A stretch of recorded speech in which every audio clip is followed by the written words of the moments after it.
Bienvenido a miércoles, donde estamos estudiando la epístola de Santiago, donde está hablando de la fe verdadera. Jesús dijo en Marcos 3:35, porque todo aquel que hace la voluntad de Dios, ese es mi hermano y mi hermana y mi madre. Es como decir, como de parte de Cristo, los que forman parte de mi familia se conocen por su deseo de hacer la voluntad de mi Padre. No hay nada más característico del cristiano verdadero que un deseo de hacer la voluntad de Dios. No significa que lo hacemos 100% de tiempo, pero existe deseo. Y si no lo hacemos, sentimos vergüenza. Salmo 40, versículo 8 dice, el hacer tu voluntad, Dios mío, me ha agradado, y tu ley está en medio de mi corazón. Es característica de la vida de un creyente. Jeremías 31:33. Daré mi ley en su mente y la escribiré en su corazón. Y yo seré a ellos por Dios y ellos me serán por pueblo. Si soy una nueva creación, Dios ha escrito su ley en mi corazón. Ha puesto el conocimiento de su ley y el deseo de hacerla en mí. Es la marca de un cristiano verdadero que quiere hacer la voluntad de Dios. Busque lo que dice en 1 de Pedro 4:2. Lo mismo está dicho en el Nuevo Testamento. Dice de uno que ha tomado a Cristo.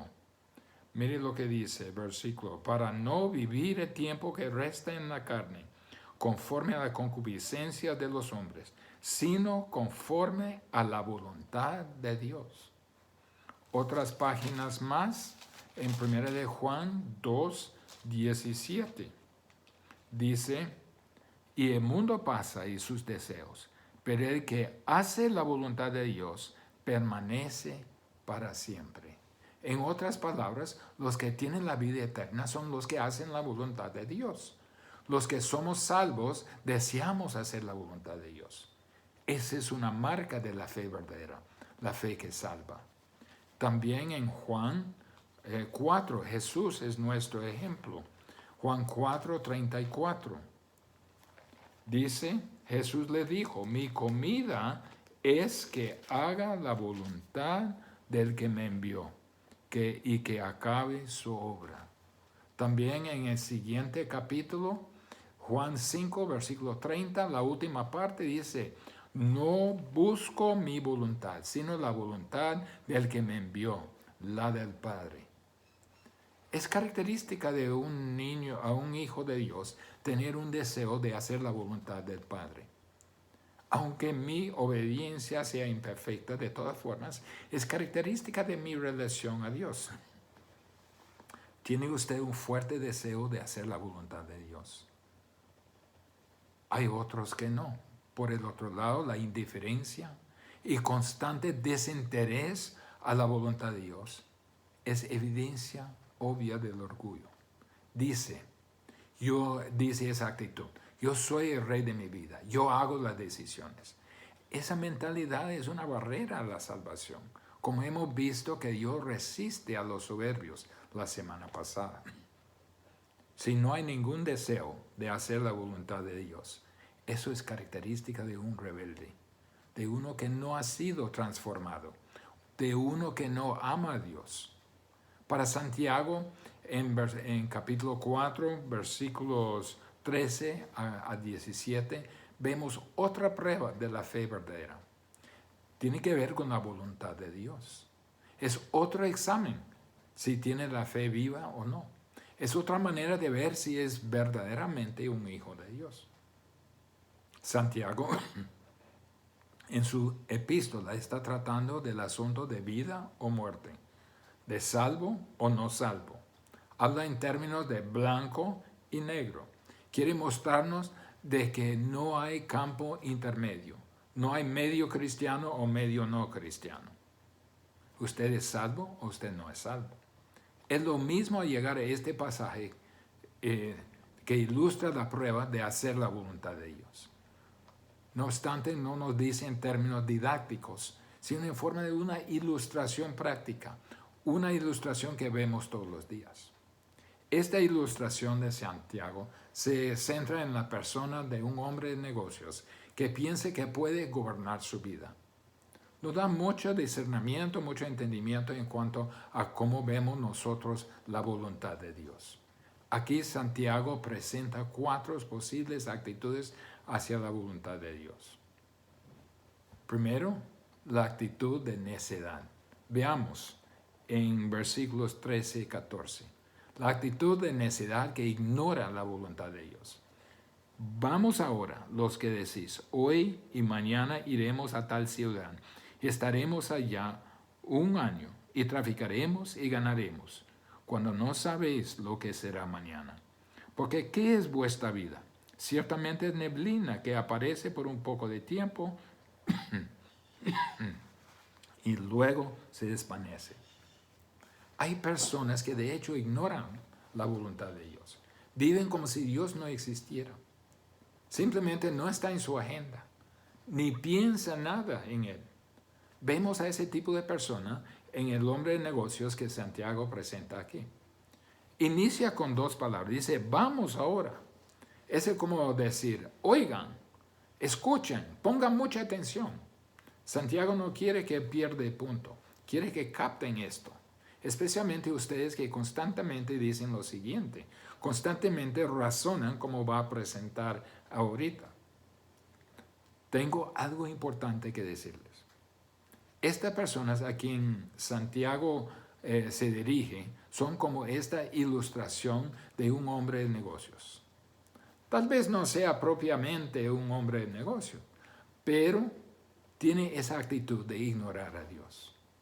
Muchos de los judíos en aquel tiempo eran comerciantes y eran muy exitosos.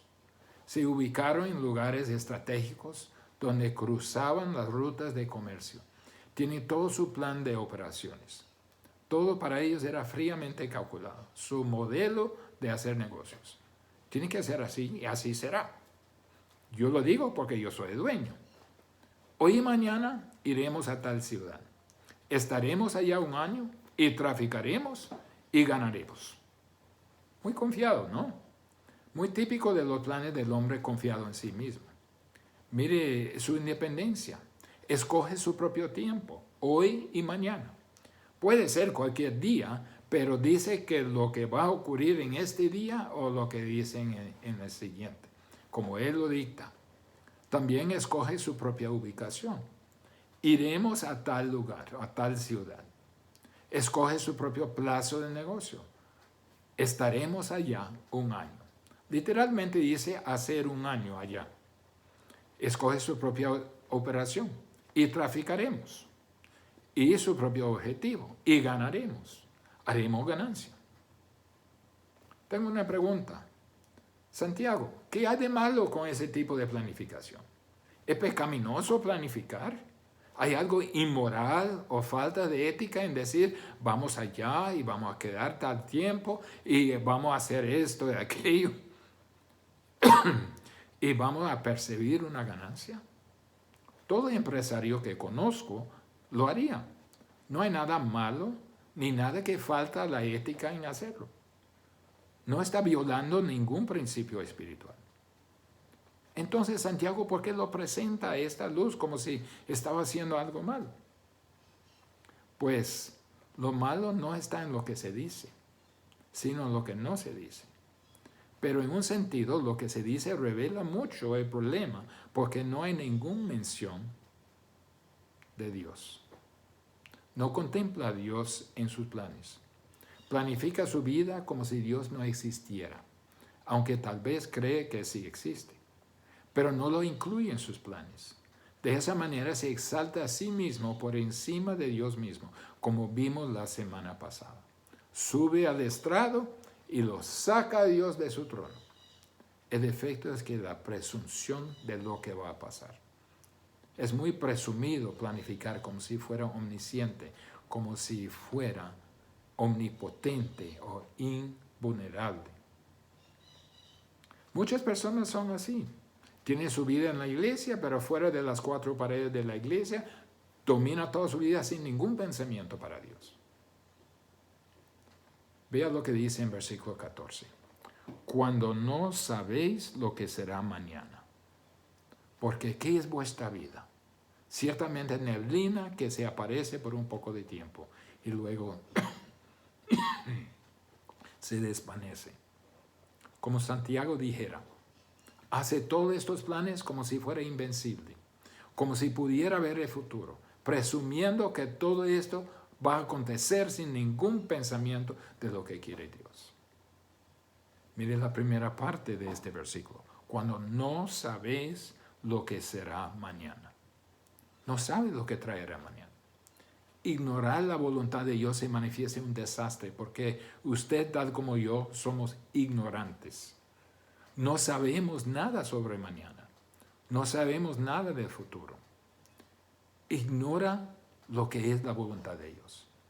Proverbios 27:1. No te jactes del día de mañana, porque no sabéis qué dará de sí el día. Al hacer tu plan, haga su plan para incluir las alternativas en la voluntad de Dios. Si no lo haga, usted es un necio. La vida es tan compleja de fuerzas, eventos, personas, circunstancias que no está bajo su control. Todos están más allá de su control, tanto que no hay hombre alguno que pueda asegurar el futuro. Pero aún hay personas necias que piensan que pueden controlar su vida, que ellos están a cargo de su destino. La necedad de ignorar la voluntad de Dios. También ignora el beneficio de la voluntad de Dios. ¿Qué confianza es creer en un Dios soberano, quien sabe perfectamente cada factor del universo y quien controla todo para sus propósitos y quien quiere hacerme parte de su propósito? Qué necedad tratar de vivir su vida ignorando la voluntad de Dios, negando lo que puede dar significado a su vida. Salomón dijo en Proverbios 3:5-6, que muchos conocemos: fíate de Jehová de todo tu corazón y no te apoyes en tu propia prudencia. Reconócelo en todos tus caminos y Él enderecerá tus veredas. ¿Por qué quisiera yo vivir en medio de un mundo complejo y tratar de ordenarlo cuando no tenga ni idea de lo que traerá el futuro y que no podría controlarlo de todos modos? ¿Y por qué elimina de mi vida al único que controla todo y que lo hace para su propia gloria, para el bien de mí? Ignorar la voluntad de Dios se manifiesta en un desastre porque no solo somos ignorantes, pero somos frágiles. Miren lo que dice el versículo 14. ¿Qué es vuestra vida? ¿Qué es la vida humana? ¿Qué es la vida en esta tierra? Ciertamente es neblina que se aparece por un poco de tiempo y luego se desvanece. No dice generalmente que la vida es neblina, dice que usted es neblina. Ese es el impacto de esa forma. Dice, usted es neblina, usted es vapor, usted es humo que se ve en un instante y luego se desaparece. Usted es temporal. Qué ridículo tratar de planificar como si fuera eterno. Job 8, versículo 9. Pues nosotros somos de ayer y nada sabemos, siendo nuestros días sobre la tierra como sombra. Somos frágiles. Hay personas necias que ignoran la voluntad de Dios. No son creyentes verdaderos, porque los creyentes verdaderos no ignoran a Dios en sus planes, porque saben que son ignorantes y frágiles y que necesitan a Dios. La segunda actitud errónea es la actitud de arrogancia, negando la voluntad de Dios, aún denigrando la voluntad de Dios. Vea conmigo versículo 16 en Santiago 4. Pero ahora os jactéis en vuestras soberbias. Toda jactancia semejante es mala. Se refiere a los que establecen su propia voluntad como superior a la voluntad de Dios. Reconocen que Dios está ahí. Conocen que Dios tiene una voluntad y un propósito y que Dios es soberano, pero lo niegan en la práctica. Esta persona considera a Dios, pero piensa que sus propios planes personales son más importantes que los planes de Dios. La arrogancia produce jactancia, pero ahora os jactéis, se cree superior y menosprecia a lo demás. Mire, pero ahora, actualmente dice, el hecho es que, o el punto es que se jacta. Hace contraste a lo que Santiago ha dicho en la frase anterior, describiendo la actitud correcta. Es decir, que esta persona está tomando una posición contraria a lo que Dios quiere en su vida. Os jactéis. Esa es una palabra interesante. Significa andar hablando en voz alta, una voz fuerte. Tiene que ver con viajar a un lugar, montar una plataforma en un lugar público para vender un producto que no sirve. Es pararse y jactarse de algo que no tiene y que no puede hacer. Jactancia vacía, pretenciosa, impetuosa sobre su viveza, sobre su destreza, la cual no es cierto. Eso es la arrogancia de una persona que desafía o niega la voluntad de Dios y sustituye a sí mismo. Da testimonio de conocer a Dios. Da testimonio de conocer a las Escrituras. Pero se para arrogantemente ante Dios y reta a Dios de contrarrestar su soberbia. Hay una ilustración en el Antiguo Testamento que se encuentra en Isaías capítulo 47. Está hablando de Babilonia. Dice en versículos 10 y 11, porque te confiaste en tu maldad, diciendo, nadie me ve. Tu sabiduría y tu misma ciencia te engañaron, y dijiste en tu corazón, yo y nadie más. Vendrá pues sobre ti mal, cuyo nacimiento no sabrás. Caerá sobre ti quebrantamiento, el cual no podrás remediar, y destrucción que no sepas vendrá de repente sobre ti.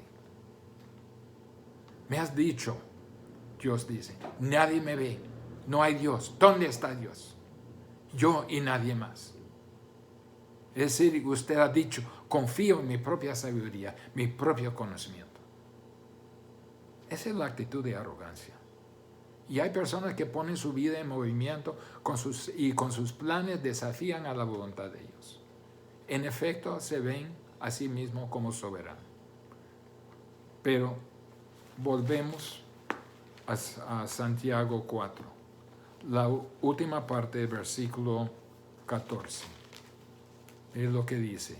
Dios denuncia a esta arrogancia. Toda jactancia, versículo 16, toda jactancia semejante es mala. La palabra para mala es la misma que se usa para describir a Satanás. Es malo, es maligno. Él es el pecador original que quiso reponer a Dios y quien dijo, seré como el Altísimo, al exaltar su voluntad sobre la voluntad de Dios. Entonces usted es como el maligno, como Satanás. Eso es lo que Dios piensa de su jactancia. Entonces la primera actitud es ignorar a la voluntad de Dios, conduciendo su vida como si Dios no existiera. La segunda actitud es arrogantemente desafiar a Dios, viviendo su vida a su manera, desafiando a Dios que hiciera algo al respecto. La tercera actitud es una actitud de rebeldía. Lo vemos en versículo 17, desobedeciendo a la voluntad de Dios. Santiago dice, y al que sabe hacer lo bueno y no lo hace, le es pecado. Aquí vemos a la persona que conoce que hay un Dios, que afirma que hay un Dios y sabe que Dios tiene una voluntad y sabe perfectamente la voluntad de Dios es suprema, pero de todas formas la desobedece. simplemente no la hace. Vemos aquí una declaración de verdad, un principio, es una declaración de verdad generalizada. Al que sabe hacer lo bueno, lo que es moralmente excelente, digno de honor, justo, es decir, la voluntad de Dios es buena, y no lo hace, le es pecado. La persona que cree en Dios, cree que Dios es supremo, sabe que Dios tiene una voluntad, pero no la hace, simplemente no la hace, le es pecado. ¿Qué significa el pecado de omisión? Muchas veces hablamos de ese texto como los pecados menores que olvidamos. Eso no es hacer es no hacer lo que sabe que debería hacer. Eso es lo que generalmente entendemos. Pero también implica que al no hacer lo que supo que debería hacer, es el hecho que hizo lo que no debería hacer. Si no lo hizo lo que es lo correcto, entonces hizo lo incorrecto. No se puede separar a los dos. Realmente habla de toda la vida en términos de su actitud hacia la voluntad de Dios. Usted está diciendo, yo sé que usted es supremo, pero no lo voy a hacer, no voy a hacer su voluntad. Usted dice, ¿podemos conocer la voluntad? ¿Cuál es la voluntad de Dios? Pues hay varios textos que dicen, porque muchas personas dicen, no, yo no sé cuál es la voluntad de Dios. Déjeme instruirlo. Primero Timoteo 2:4.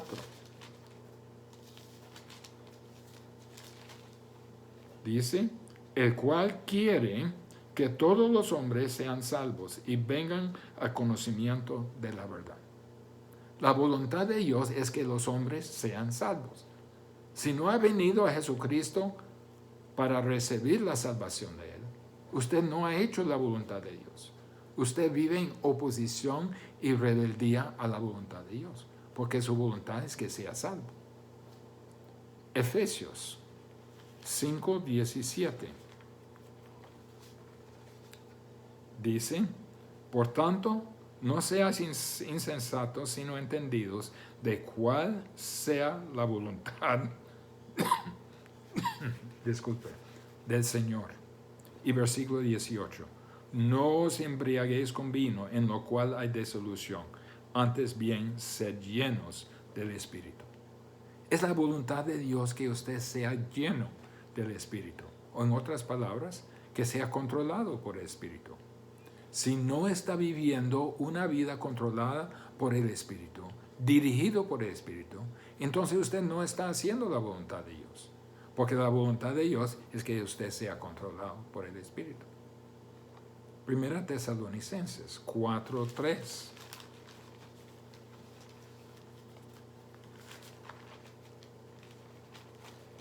Dice, pues la voluntad de Dios es vuestra santificación. Y eso significa la pureza de su vida. Esa es la voluntad de Dios. Porque está en el contexto de pecados sexuales ese texto. Si no vive una vida de pureza, usted está desobedeciendo a la voluntad de Dios. Primera de Pedro 2:15.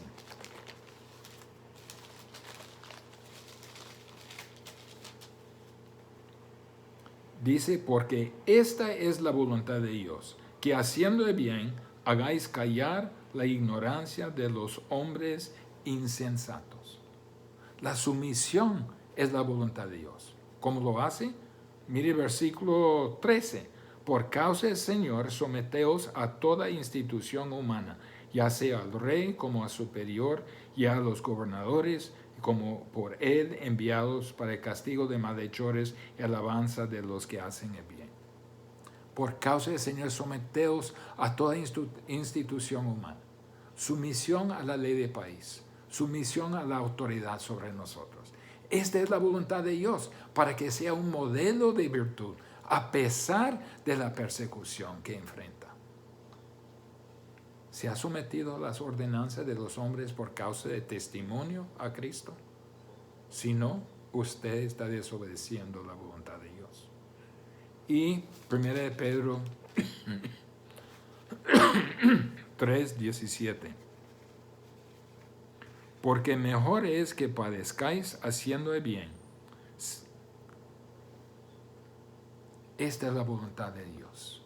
Que usted sea un cristiano tan dinámico, tan claro, tan fuerte, tan fiel, tan proclamador, que reciba un poco de oposición, un poco de sufrimiento. Esto es la voluntad de Dios. ¿Es usted este tipo de cristiano? Ahora, una vez que conoce la voluntad de Dios y ahora lo sabe, la pelota está en tu cancha. Usted es responsable de obedecerla. Y si no la obedece, le es pecado. Si sabe qué hacer y no lo hace, usted está viviendo en pecado. Somos como Jonás, que supo la voluntad de Dios, pero se fue por otro lado. Y tuvo que pagar la factura, la retribución de Dios. Uno no puede violar la voluntad de Dios sin consecuencias. Entonces, las 3 actitudes negativas a la voluntad de Dios. Puede vivir ignorando la voluntad de Dios como si no fuera nunca un Dios. Puede reconocer que hay un Dios, pero su propia voluntad es superior a ese Dios. O puede reconocer que hay un Dios cuya voluntad es suprema, pero simplemente no la obedece. Esas actitudes no son las que caracteriza a un creyente verdadero. Llegamos a la actitud correcta. Volvemos al versículo 15. Y ustedes pensaron que yo lo brinqué, y ya lo brinqué, pero ahora lo estamos viendo. La actitud, disculpen, la actitud de sumisión es obedecer la voluntad de Dios. Versículo 15, leamos. En lugar de lo cual deberías decir, si el Señor quiere, viviremos y haremos esto o aquello. Esta es la actitud que caracteriza al cristiano verdadero. Reconocer y obedecer a la voluntad de Dios. En lugar de lo cual deberías hacer. En otras palabras, en vez de su necedad, ignorando la voluntad de Dios. En vez de su arrogancia, negando la voluntad de Dios. En vez de su rebeldía, desobedeciendo y rechazando la voluntad de Dios. Debería decir algo diferente. El tiempo presente de la palabra debería indica que debería decir constantemente lo que sigue. Debe ser la norma de su vida, no la excepción. ¿Qué es lo que dice? Si el Señor quiere, viviremos y haremos esto y aquello. Debería decir constantemente, si es el deseo del Señor, si es su voluntad, viviremos. Esa actitud trata con la brevedad de nuestra vida y nuestra incapacidad de ver el futuro. Trata con todas las circunstancias que desconocemos. Él controla nuestra vida. Él controla el nacimiento. Él controla la muerte. Es Dios quien da la vida. Es Dios quien quita la vida. Es Jesucristo de quien se hizo todas las cosas. Es Jesucristo que tiene las llaves de la muerte y el infierno. Y Él está a cargo de todo. ¿Qué está buscando?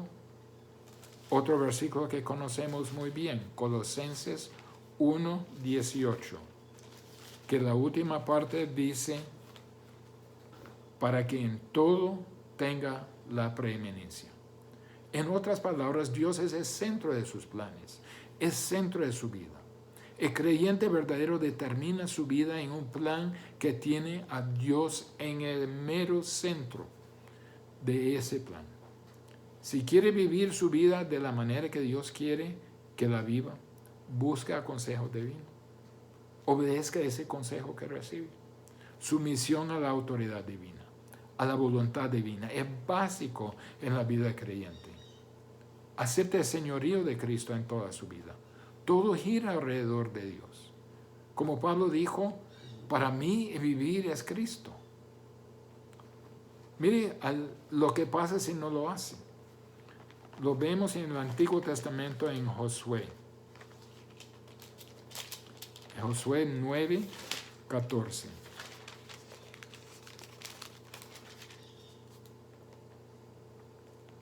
La última parte lo tengo subrayado. Y no consultaron a Jehová. Los hijos de Israel se metieron en la pata. Hicieron un pacto estúpido con los gabaonitas que a lo largo les hizo mucho daño. ¿Por qué? No consultaron a Jehová. Lo hicieron sin Dios. No dejaron lugar a la soberanía de Dios en cada área de su vida. Dios ha diseñado la forma que debe construirse la vida. El Hijo verdadero de Dios se compromete a ver a Dios construir su vida como Él quiere. No quiere decir que seamos perfectos, pero el anhelo de nuestro corazón es que Dios construya nuestra vida. Que Él dicta lo que debemos hacer, lo que no debemos hacer. Viva su vida en la voluntad de Dios. Termino con 4 versículos en el Nuevo Testamento que hablan de eso. Efesios 6, versículo 6. Dice, no sirviendo al ojo como los que quieren agradar a los hombres, sino como siervos de Cristo, de corazón, haciendo la voluntad de Dios. De corazón, haciendo la voluntad de Dios. ¿Hace la voluntad de Dios por obligación o por de corazón? Colosenses 1, 9, la última parte, que dice, o la segunda parte, que seáis llenos de conocimiento de su voluntad en toda sabiduría e inteligencia espiritual. Dios quiere que seamos llenos de conocimiento de su verdad. Colosenses 4, versículo 12, dice, para que estéis firmes, perfectos y completos en todo lo que Dios quiere. En la Biblia de las Américas dice de esa forma, para que estéis firmes, perfectos y completamente seguros en toda la voluntad de Dios. El último versículo, Hebreos 13.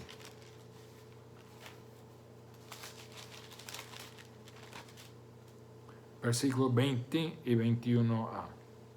Dice, y el Dios de paz que resucitó de los muertos a nuestro Señor Jesucristo, el gran pastor de las ovejas, por la sangre del pacto eterno, os haga aptos en toda buena obra, para que hagáis su voluntad. Ese es el plan de Dios. Esa es la evidencia de un creyente. Es el máximo objetivo de la vida, hermanos. Eso es lo que Dios quiere que haga. Es lo que Cristo murió para hacerlo posible. Lo que el Espíritu Santo quiere fortalecer en usted. Que haga su voluntad. Esa es la voluntad de Dios. Así Santiago presenta otra prueba de la fe. ¿Anhela usted hacer la voluntad de Dios? Santiago dice que nos examinaremos. ¿Vive usted constantemente ignorando la voluntad de Dios? ¿Constantemente desafiando a la voluntad de Dios? ¿O constantemente desobedeciendo a la voluntad de Dios? Si el deleite hacer su voluntad no está en su vida, debe ponerse a pensar respecto a su condición delante de Dios. Si la obra del Espíritu Santo no se está dando en su vida, tal vez el Espíritu no está presente de nada en su vida. Y si el Espíritu no está presente, no pertenece a Cristo, no es salvo. Como dice en Romanos 8, 9, si alguno no tiene el Espíritu de Cristo, no es de Él. Todo empieza con entregarse a Dios su vida. Esto es el primer paso de la voluntad de Dios. Aparte de eso, no tendría ninguna esperanza. Si usted está en esta condición, venga a Cristo ahora mismo. Y si el anhelo de su corazón es hacer la voluntad de Dios, una sumisión completa, esa es evidencia que pertenece a Dios. Deje de copiar a su entorno malvado y dedíquese por completo a hacer la voluntad de Dios. Como Pablo dijo, para mí el vivir es Cristo. Eso sí es la marca, el distintivo de cristiano verdadero. La pregunta, ¿es usted salvo? Oremos. Padre, gracias por este reto que nos presenta Santiago. Te pido, Señor, que seamos personas cristianas verdaderas, que anhelamos hacer tu voluntad, porque tú nos has cambiado la vida, tú nos has dado la vida eterna, tú estás obrando en nosotros. Y si hay alguien que esto no es característica de su vida, que venga a ti en este momento y tú lo salvarás. En nombre de Jesús.